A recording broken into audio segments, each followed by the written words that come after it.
Ciertamente un gozo, como expresaban el día de ayer a los que estuvieron aquí en el tiempo para los hombres. Es un privilegio, un gozo estar aquí con ustedes y tener la oportunidad de venir con mi esposa Joanny y poder disfrutar de la comunión juntos, nosotros con ustedes. Sepan que la Iglesia Bíblica del Señor Jesucristo ora que Dios bendiga la obra aquí en Chile y está orando para que estos días de conferencia sean bendecidos por el Señor. Entrando en materia, en lo que corresponde a la temática de la conferencia, pensaba y reflexionaba en lo que podemos ilustrar con una visita al teatro. Quizás todos ustedes pueden recordar momentos en que visitando un teatro, viendo una obra, quizás algunos que ejecutan bien sus instrumentos y tienen destreza para tocar música o que cantan, algunos que actúan en obras. Y cuando lo hacen de una manera maravillosa, el público se pone de pie, la gente aplaude, a veces aplauden tanto que estos actores o estos cantantes salen de escena, vuelven, entran al ver al público, y el público sigue aplaudiéndole, salen y vuelven otra vez. Y es un tiempo donde se reconoce la belleza, la forma tan artística, la forma tan particular con que pueden desempeñar lo que hacen. Decía Napoleón Bonaparte: si Sócrates entrara en este salón, nos levantaríamos y le brindaríamos honor. Es como pasa a veces en las bodas, las personas se ponen de pie y hacen reconocimiento de la novia que viene tan esplendorosa y todos prestan atención a eso. Pero decía Napoleón, pero si Cristo entra en el salón, todos nos postraríamos delante de su presencia. A veces se preguntan las personas, ¿por qué Dios permitió que Adán y Eva cayeran en el pecado? ¿Por qué? Porque eso es parte de la historia y de la historia de la redención. Y es una buena pregunta, una pregunta válida. Y quizás ayude a pensar, aplicando la imagen del teatro, algo que Spurgeon, el gran predicador inglés, dijo una vez, donde expresó: Dios es más glorificado en la persona de su Hijo de lo que habría sido si el mundo nunca hubiera caído. O sea, que si Adán y Eva nunca hubieran caído. Porque imaginemos que vamos al teatro y vemos en el día 1 la obra de creación de Dios. Y Dios trae al mundo a la existencia y vemos lo que va sucediendo cada día, y sea la luz y trae a las grandes luminarias y las plantas, los animales, finalmente el hombre y la mujer. Y nosotros estamos contemplando esa obra magnífica de Dios, estamos en el público. Cuando el telón se cierra, empezaríamos a aplaudir y el sonido sería estruendoso ante la majestad de lo que Dios ha hecho. Todo lo que Él ha hecho es bueno en gran manera. Sería sobrecogedor. Tanto que el Señor tendría que entrar y salir, entrar y salir, entrar y salir, entrar y salir, y nosotros aplaudiendo al Señor por su maravillosa obra.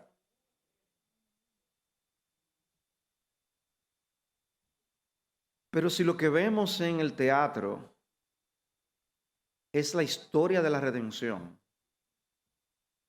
si lo que vemos en esa presentación es la negrura, el desastre de un mundo caído, marcado, manchado por el pecado, en donde todos y cada uno de los habitantes del planeta Tierra lo que merecen es una condenación en un infierno eterno. Si lo que contemplamos en esa obra es esa miseria humana en toda su magnitud, cubriendo toda la tierra y escuchando al Creador pronunciar una promesa de que de en medio de ese desastre vendría un Redentor que los salvaría y los llevaría a una unión eterna, perpetua con el Hijo de Dios por toda la eternidad sin ellos merecerlo. Que no sería por nada que ellos van a hacer, que no va a ser comprando el favor de Dios por ningún esfuerzo. Y vemos la ejecución de esto, Dios formando naciones. Y Dios levantando de manera particular una nación en la que establece un sistema sacrificial donde se derramaría sangre de animales para el perdón de los pecados, por lograr una propiciación temporal por el pecado de los hombres. Para ilustrar lo que el Mesías prometido en Génesis 3:15 haría. Y vemos la historia desarrollarse y luego cómo el pueblo de Israel tiene reyes y vienen los profetas y profetizan acerca del Mesías. Y vemos finalmente al Mesías venir a este mundo y nacer como uno de nosotros. ¿Y cómo es posible? ¿Cómo es posible que Dios el Hijo se haya hecho como uno de nosotros? Pero no solamente se hizo como uno de nosotros, se encarnó para hacerse siervo hasta la muerte y muerte de cruz. Y ahí estamos viendo esta obra. Un momento donde todo se detendría, como si el tiempo se hubiera detenido. ¿Qué es lo que está pasando aquí? Para luego al tercer día ver a ese Cristo resucitar de entre los muertos, levantarse de la tumba glorioso, desamparado por sus seguidores, parecería haber sido derrotado. Y luego se aparece a sus discípulos y les da más instrucciones y asciende a los cielos. Y les da instrucciones diciendo, yo voy a enviar a mi Espíritu Santo para que ustedes ahora lleven el evangelio de redención y salvación hasta lo último de la tierra. Pero no en un mes, ni en 2 años, sino que esto ha tomado 21 siglos hasta ahora. Y hoy tú estás en Cristo, con tus pecados perdonados, aferrado a la gracia del Señor, con una esperanza eterna, por eso precisamente que hizo el Señor. Pero la historia no se queda ahí. Ese que ascendió, dice el ángel, así mismo como ustedes le vieron ascender, así mismo vendrá. Y estamos esperando ese día glorioso, que tal como todo lo otro pasó, también ocurrirá. ¿Y cómo será ese día? Bueno, la Biblia dice que será algo lleno de gloria. Será, si aquí hay espectáculos que nos deslumbran, imagínense lo que será eso. Todo ojo le verá.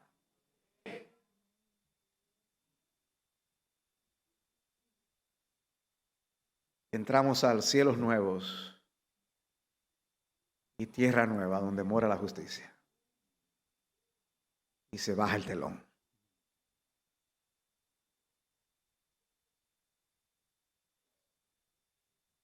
¿Qué vamos a hacer? ¿Aplaudir?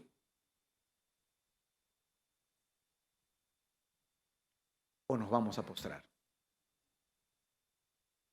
La diferencia entre simplemente conocer a Dios Creador y conocer a Dios Redentor. Sí, el hombre debe reconocer que Dios es el Creador. Somos criaturas suyas. Maravillarnos, asombrarnos por lo inmenso de su creación. los detalles que podemos ver en su creación. Eso es para quedar absortos. Hay lugares del mundo donde nos colocan allí de frente y nosotros simplemente abrimos la boca de asombro. Pero si algo debe de asombrarnos, es ver la obra de redención.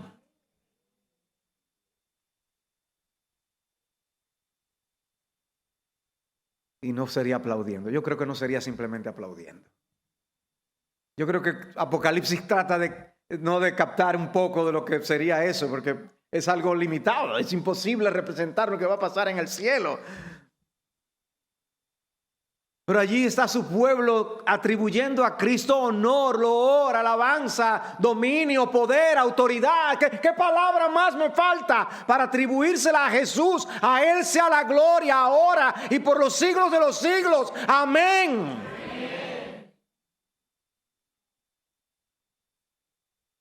Me han encomendado hablar de la gloria de Cristo revelada. La gloria de Cristo revelada. Y ya contiene una palabra, ¿no? Que nos dice que había una ocasión en la que no se notaba, se veía esa gloria. Fue revelada, fue dada a conocer. No estábamos apercibidos de esa gloria. Y Dios lo ha hecho con un propósito.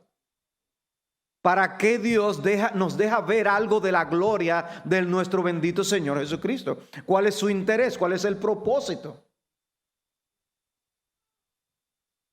Es simplemente que reconozcamos a Dios como el gran artista. Qué historia tan interesante. Eso es así que viven muchas personas. Y cuando llegan a Semana Santa, lo que son movidos es a admirar a un Jesús histórico. Lo que son movidos es simplemente a admirar a un Jesús ejemplar. Pero esa no es la intención de Dios. La intención de Dios va mucho más allá. Pero lo que pasa es que la envoltura de Jesús, y podemos hablar en esos términos, la envoltura de Jesús engaña. Porque cuando vino a este mundo, vino como un bebé. O sea, si a ti y a mí nos dejan escoger cómo aparecer en este mundo, yo me imagino, tengo algunas ideas de lo que ustedes me dirían. Pero todo sería escandaloso, ruidoso, estruendoso. No sería algo en silencio. Pero el Hijo de Dios vino en silencio a Belén. A Belén. Tú y yo hubiéramos escogido otra ciudad. Seguro que sí. Pero el Señor escogió Belén. Y un niño, ¿a qué llama esa imagen del niño? Esa ternura, esa criatura frágil, débil, necesitada de cuidado, atención, alimentación. Así vino nuestro Señor. Dice en Juan 17:5, Padre, glorifícame tú al lado tuyo con aquella gloria que tuve contigo antes que el mundo fuese. Y lo coloca de una manera que es interesante, porque sabemos en teología que Dios es inmutable. Sabemos que Cristo es glorioso siempre. Que Cristo no puede ser más glorioso de lo que Él es, porque Él es el ser más glorioso del universo. Pero Él dice, para nuestro entendimiento, yo quiero que tú otra vez me coloques en esa gloria que tuve contigo. Pero lo que nos está diciendo es que lo que se ve en ese momento no parecía nada glorioso. Cristo no parecía nada glorioso. Por eso parecía un bebé normal, parecía una persona, un hombre muy corriente como tú y como yo. De hecho, por eso encontramos en las Escrituras expresiones como estas, en Lucas 4:22. ¿No es este el hijo de José? ¿El hijo de José? ¿Cómo habla así? O en Juan 6:42. ¿No es este Jesús el hijo de José, cuyo padre y madre nosotros conocemos? ¿Cómo pues dice este del cielo he descendido? No daba la impresión de nada glorioso. O Mateo 13:55, ¿no es este el hijo del carpintero? ¿No se llama su madre María y sus hermanos Jacobo, José, Simón y Judas? Es un hombre común y corriente. Así vino como en un velo vestido. El que hizo el mundo, sometido a las leyes del mundo que creó. Interesante. Y luego lo vemos morir en una cruz como un vil derrotado.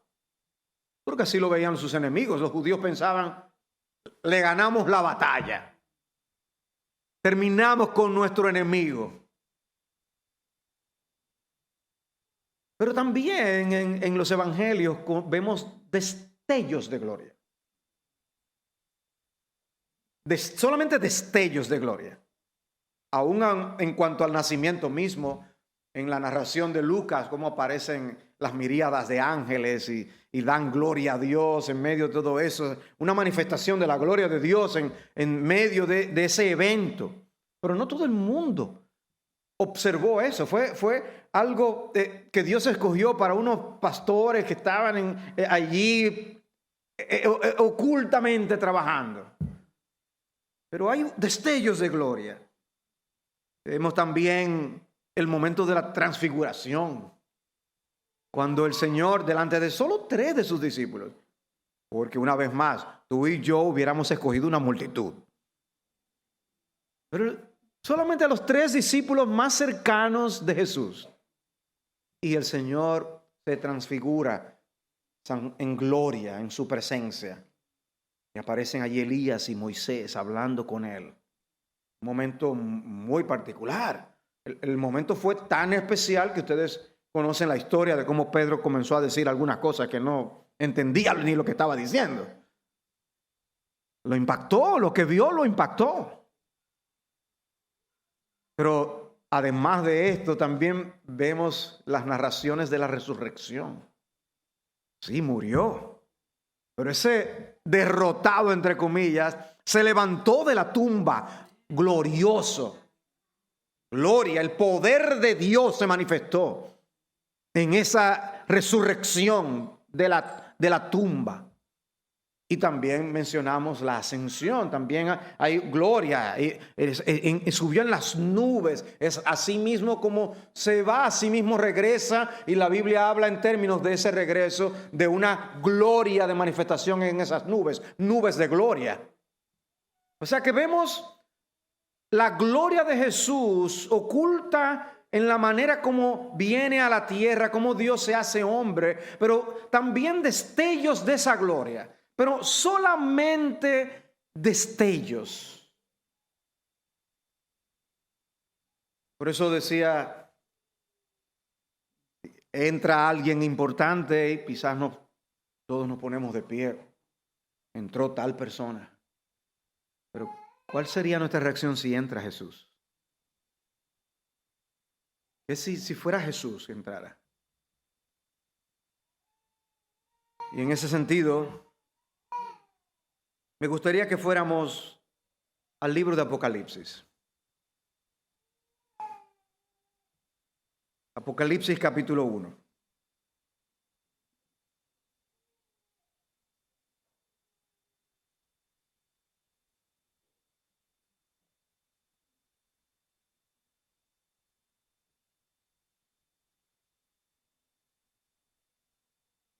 Después de introducir el libro en los primeros 3 versículos, el apóstol Juan dice en el versículo 4, Juan a las 7 iglesias que están en Asia, gracia a vosotros y paz de aquel que es y que era y que ha de venir, y de los 7 espíritus que están delante de su trono, y de Jesucristo el testigo fiel, el primogénito de los muertos y el soberano de los reyes de la tierra, al que nos ama y nos libertó de nuestros pecados con su sangre. ¿Recuerdan la segunda obra del teatro? Nos libertó de nuestros pecados con su sangre. Estábamos en esa obra, viendo esa obra de redención. e hizo de nosotros un reino y sacerdotes para su Dios y Padre. O sea, ¿es porque nosotros somos importantes? ¿Es porque el centro de la historia somos nosotros?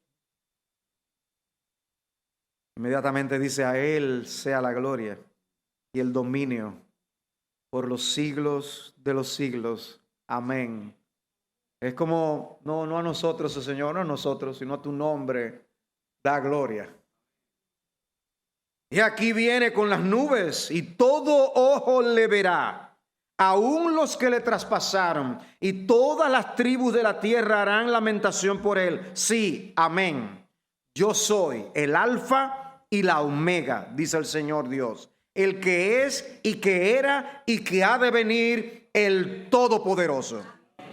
Yo, Juan, vuestro hermano y compañero en la tribulación, en el reino y en la perseverancia en Jesús, me encontraba en la isla llamada Patmos a causa de la palabra de Dios y del testimonio de Jesús. Quizás tú y yo hubiéramos ido a Patmos para tomarnos fotos con Juan.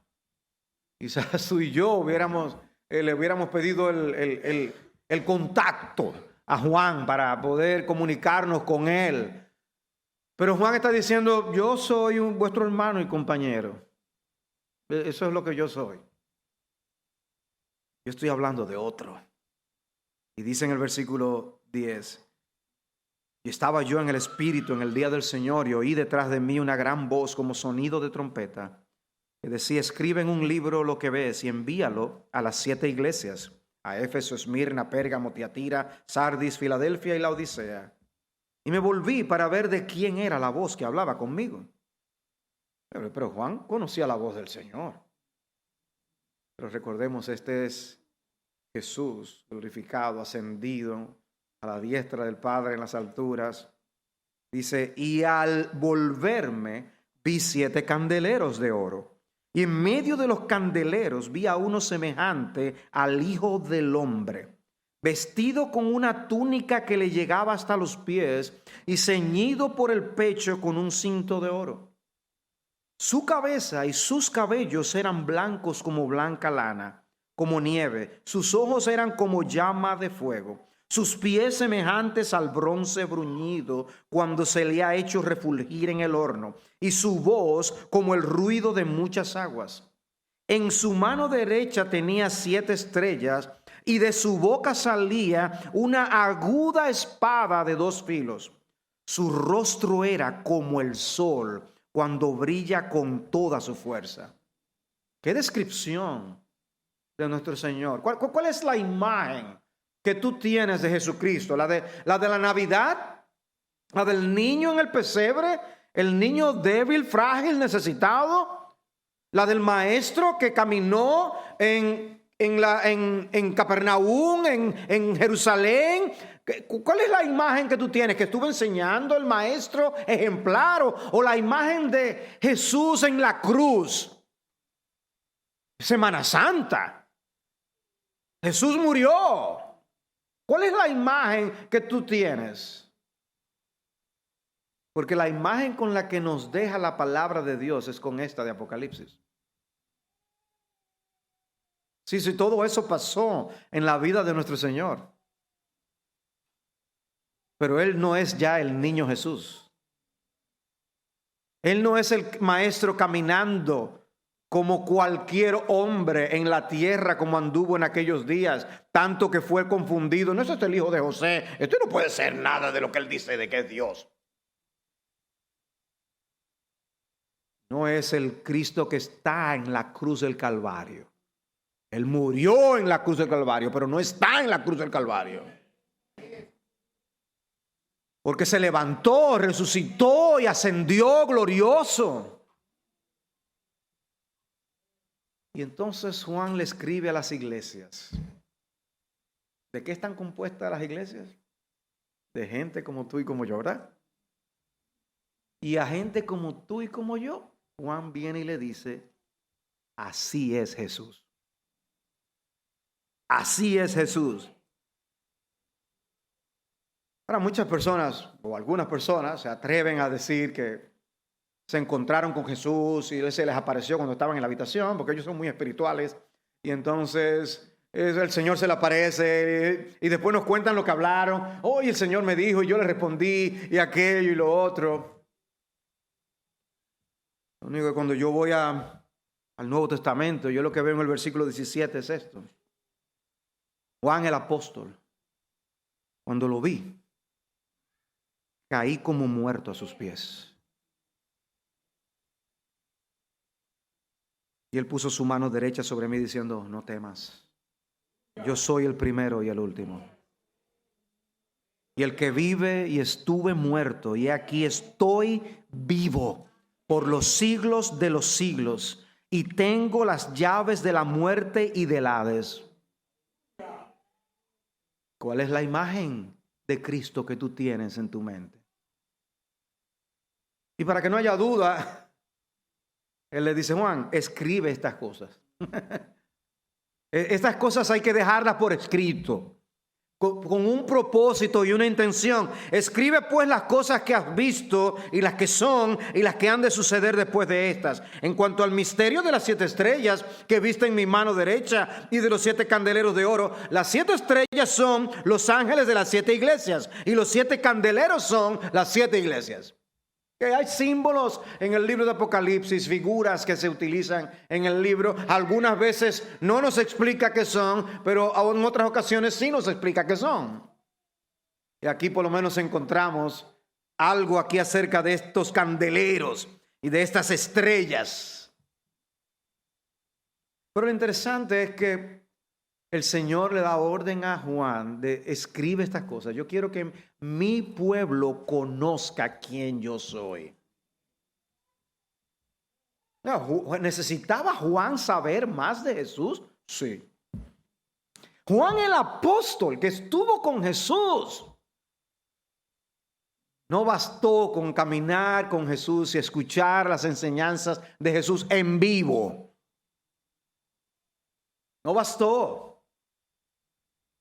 En otras palabras, el concepto que tenía Juan acerca de Jesús no estaba completo.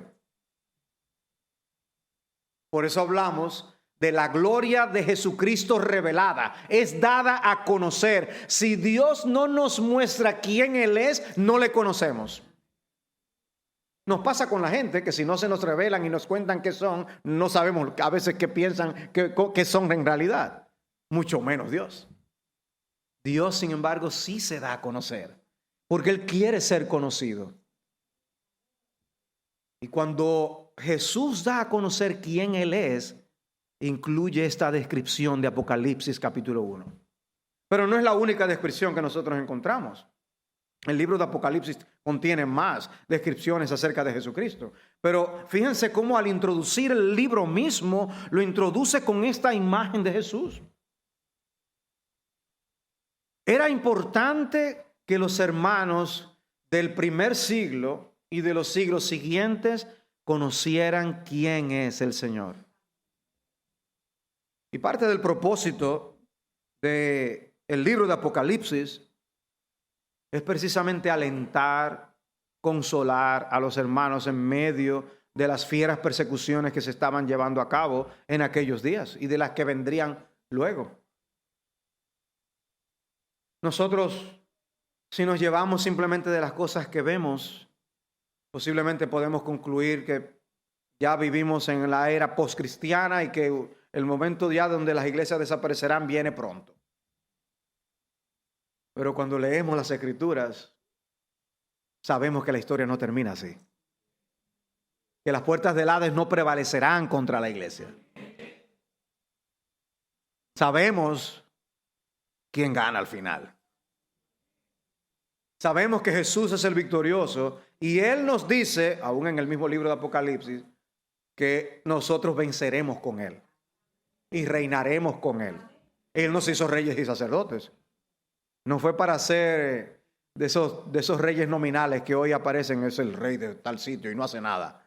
No, reyes de verdad. Con el Rey de Reyes y el Señor de Señores. ¿Para qué Dios quiere que veamos la gloria de Jesús? ¿Para qué Juan habla de la gloria de Jesús en estos términos? ¿Cuál es el propósito? ¿Cuál es la idea? ¿Por qué escribe esto y háblale a la iglesia en Éfeso, háblale a la iglesia en Tiatira, háblale a la iglesia en Pérgamo? Y estas cartas circulaban entre las iglesias. Y Cristo se dirige de manera particular a cada una de las iglesias y le decía: yo conozco tus obras. ¿Y por qué describe a Jesús como aquel que anda entre los 7 candeleros de oro? ¿Qué es lo que son los candeleros? La iglesia. Ese Jesús glorioso está en su iglesia. Y ese Jesús glorioso es el que garantiza la victoria de la iglesia.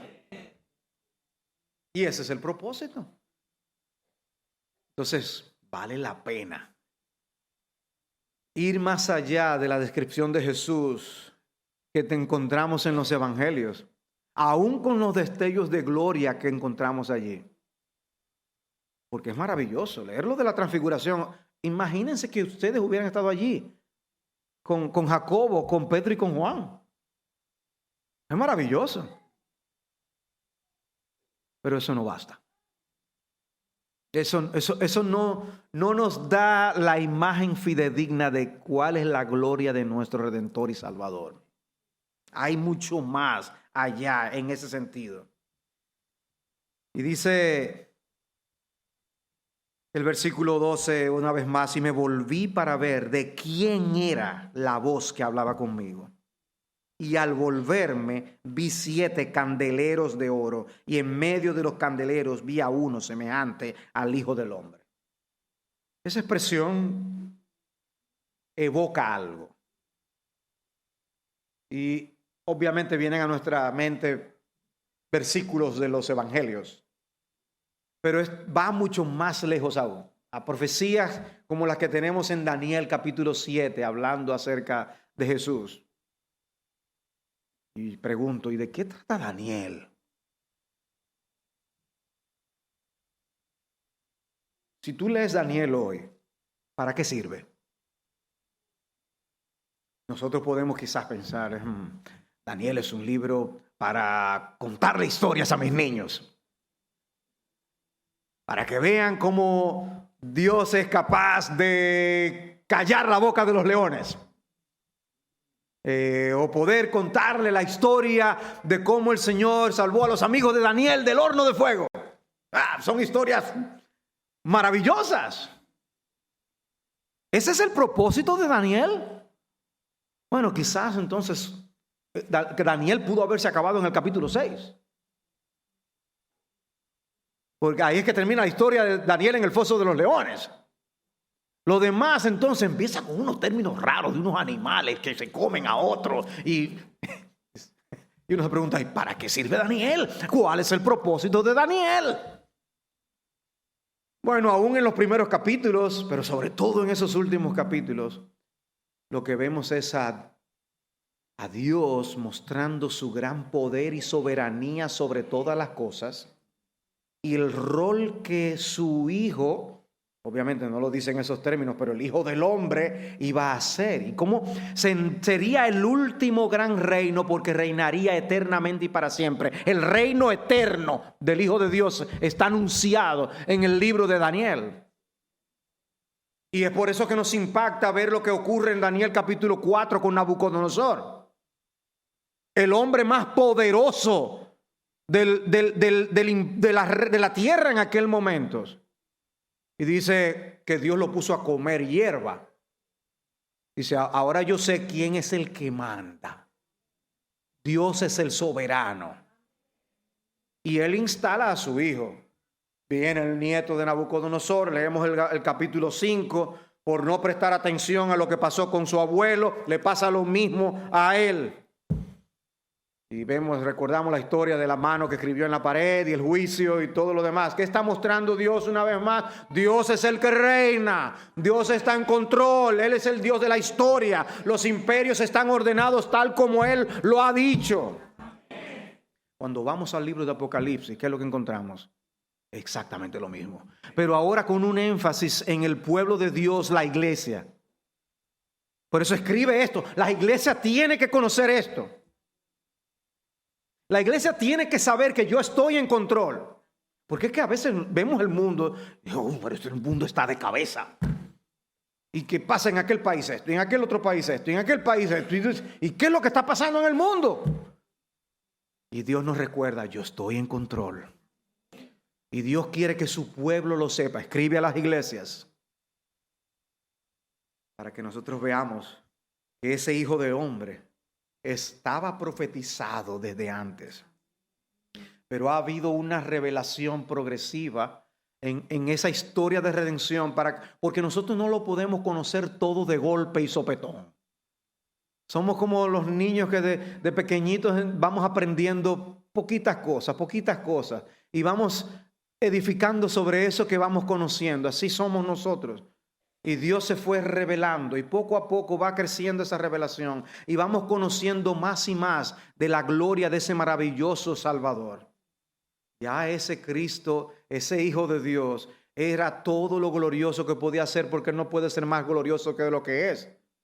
Pero no lo veíamos. No fue revelado. Cuando leemos la promesa de Génesis 3:15, nada de esto se sabía. Y entonces, pero Dios va hablando y hace promesa a Abraham. Y va formando su pueblo de la familia de Abraham. Y nace la nación de Israel con la historia de Jacob, de José. Vuelvo y reitero, ¿para qué está la historia de Jacob? ¿Y para qué está la historia de José? ¿Para que le contemos a nuestros niños historias bonitas? No. Para que veamos el poder de Dios dirigiendo la historia. Poco a poco, formando la nación de donde saldría el Mesías. Dios está haciendo una obra maravillosa. Y nos está dando a conocer estas cosas, para que nosotros como iglesia y pueblo de Dios seamos edificados. Y hay una misión que cumplir. Ese pueblo estaba siendo perseguido. Y cuando uno lee el libro de Hechos, uno encuentra cómo al principio la iglesia creció numéricamente de una manera vertiginosa. Se convierte en 5,000, se convierte en 3,000. ¡Wow! ¡Qué explosión! Y de una manera nosotros tendemos a agruparnos. Y el Señor dijo, todavía son muchos. Vamos a diseminarlo.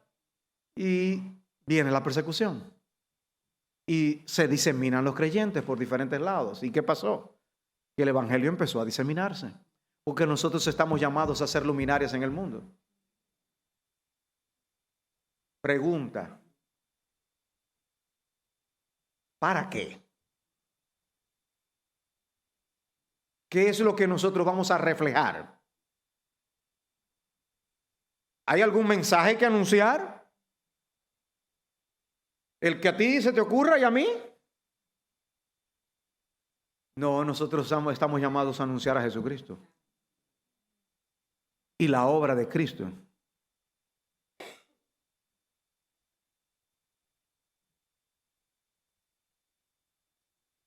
Hemos hablado mucho de esa obra de teatro. La obra de creación es maravillosa y aplaudimos. Pero yo he mencionado cosas de la obra de redención que deben provocar en nosotros una actitud cuando veamos esa obra. Que no es simplemente aplaudir. Es, wow, postramos ante Cristo como Juan que cayó a sus pies. Gloria a tu nombre, Señor. Eres increíble, eres maravilloso, eres sorprendente. Pero ¿cómo lo proclamas tú? ¿Cómo proclamas a Cristo? ¿Cómo es el Cristo que tú predicas? Porque parte del propósito por el cual Dios revela la gloria de su Hijo es para que el pueblo de Dios comunique quién realmente es Jesucristo. Por eso ustedes recordarán en 1 de Pedro capítulo 2, como el apóstol Pedro les dice que nosotros somos llamados a anunciar las virtudes de aquel que nos llamó de las tinieblas a su luz. Ese Cristo nos deslumbra con su gloria, Como lo que leímos en Apocalipsis capítulo 1. ¿Cuál es el Cristo que anunciamos? ¿Cuál es el Cristo que se proclama desde este púlpito? ¿Cuál es el Cristo que tú proclamas en las calles? ¿Cuál es el Cristo que tú le anuncias a tus hijos? ¿Cuál es el Cristo que tú hablas con tus amigos? ¿Cuál es el Cristo del que tú hablas en la universidad? ¿Cuál es el Cristo de tus esfuerzos evangelísticos? ¿Cuál es? Porque si tú estás admirado de Cristo, si tú estás entendiendo lo que es la obra de redención, habla de ese Cristo, no simplemente del que está en el pesebre. No hables de Jesús ahora en Semana Santa como del Cristo que está clavado en la cruz. Él no está clavado en la cruz. Él resucitó.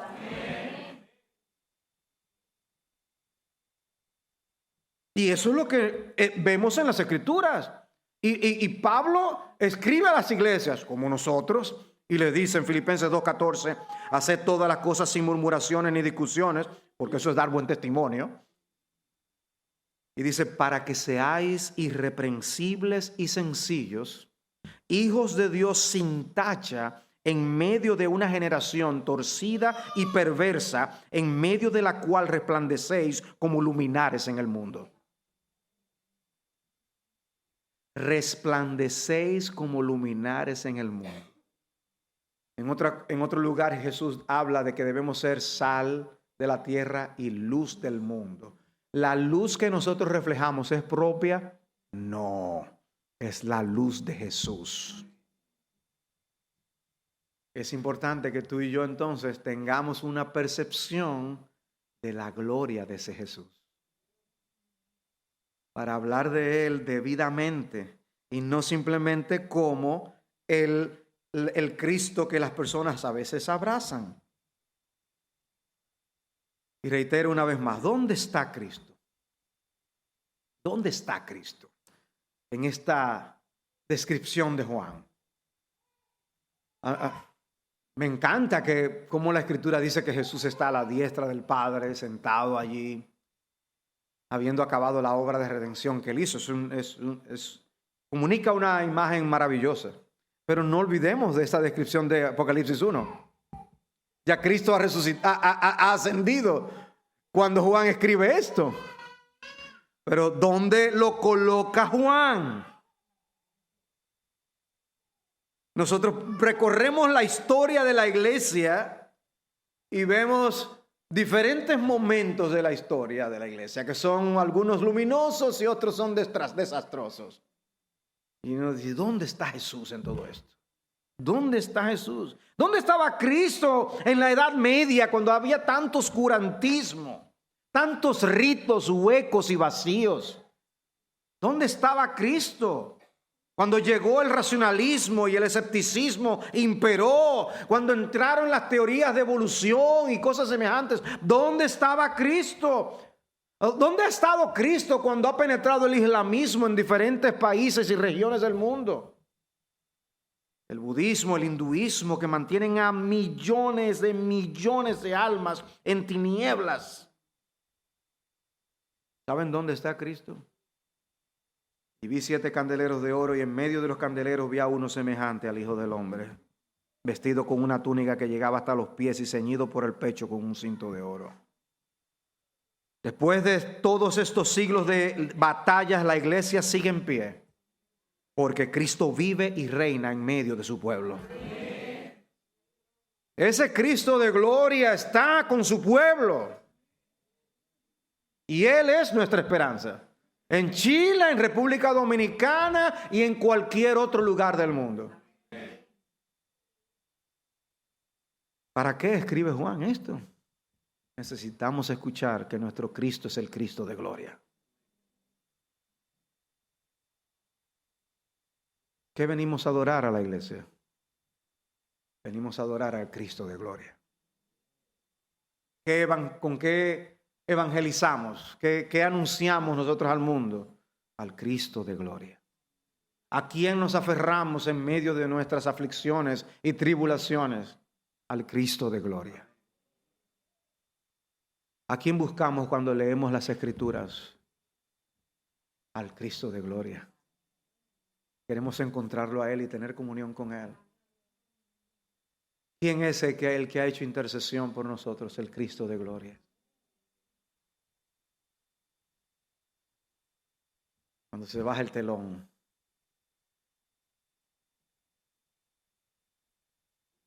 ¿qué vamos a hacer?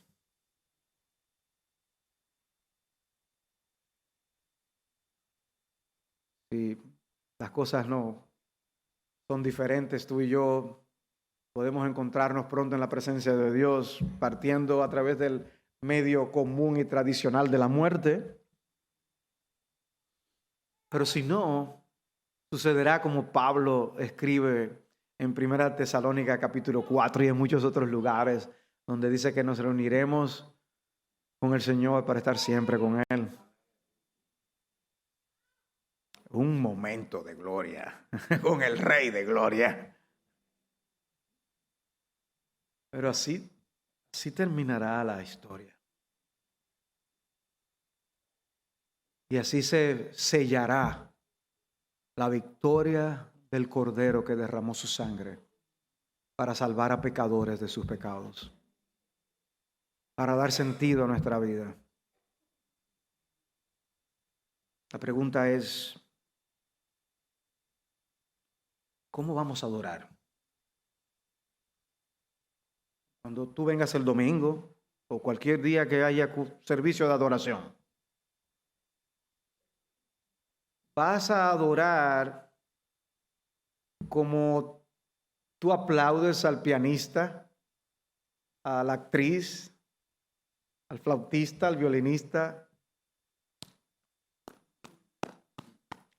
Salen y entran. Magnífico.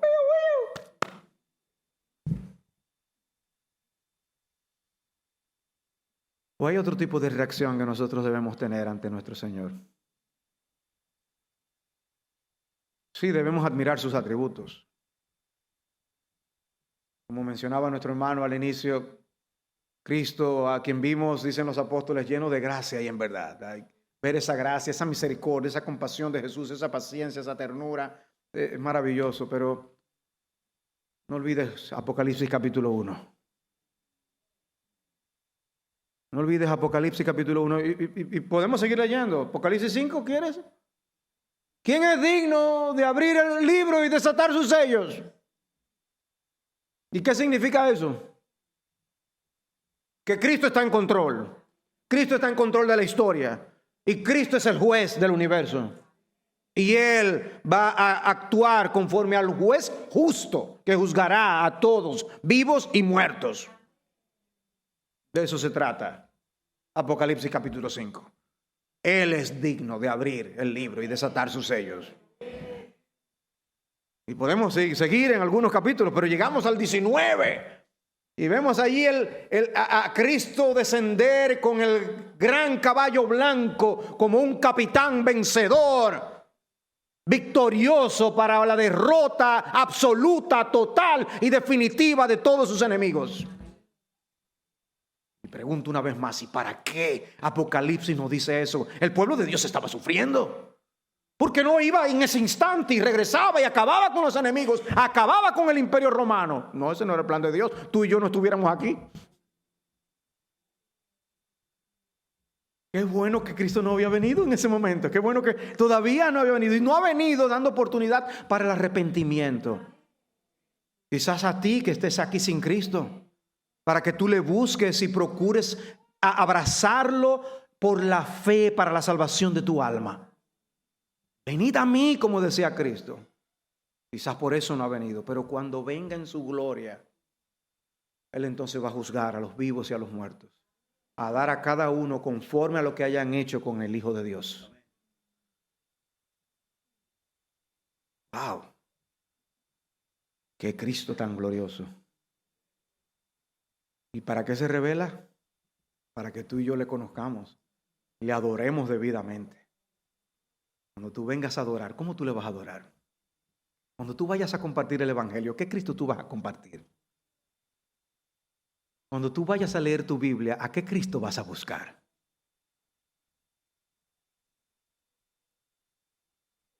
Por eso alguien va a poder venir delante de ti y te va a decir, oh, el Señor se me apareció ayer y yo tuve Y tú le vas a decir, yo hablo con él todos los días.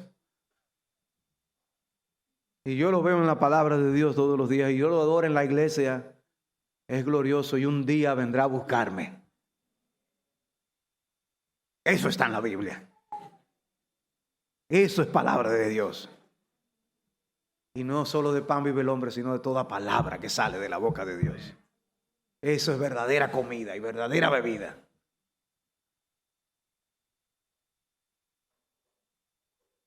Oh, que el Señor nos ayude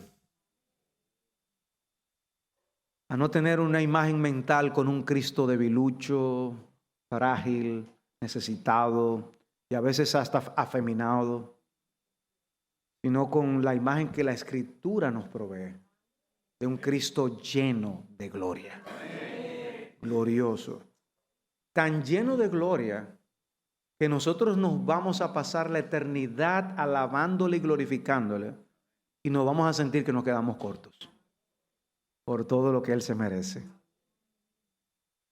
Alábale con gozo, adórale con alegría, compártelo con entusiasmo, búscalo con hambre y determinación en su palabra. El Señor les bendiga. Vamos a orar.